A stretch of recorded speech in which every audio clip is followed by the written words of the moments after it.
Hi again, this is Algebra Tiles Part 4, and what we're going to do is factor polynomials.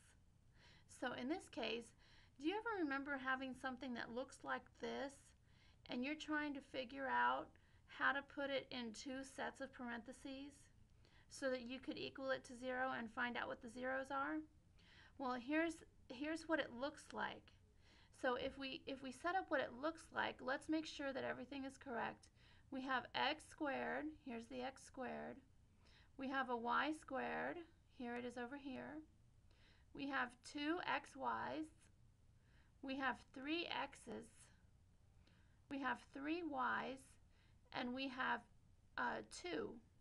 The integer here is 2. So working backwards, after everything we've learned from the other videos, let's see if we can figure out the factors of this polynomial just by looking at the region model.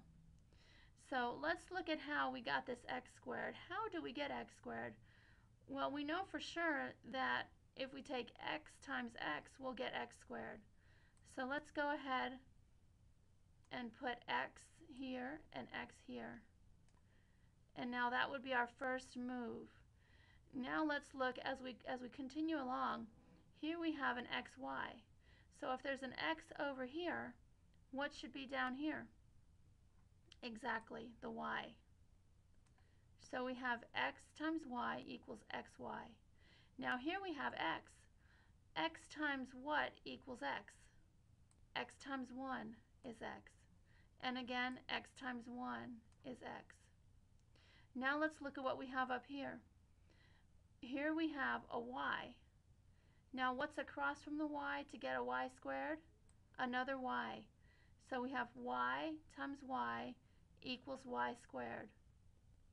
Now we have one more piece right here where we get x times what equals x. Y times what equals y. 1 times what equals 1, and 1 times what equals 1. So here we have it, the 1. Now this is going to be our answer. So we have x plus y plus 2 times the quantity x plus y plus 1.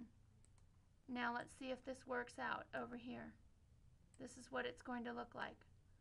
If we multiply x plus y plus 2 times the quantity x plus y plus 1, we will get x squared plus y squared plus 2xy plus 3x plus 3y plus 2. So when we work backwards, this will help us when we're trying to solve our polynomials. Okay, that's all for Algebra Tiles. See you next time. Bye-bye.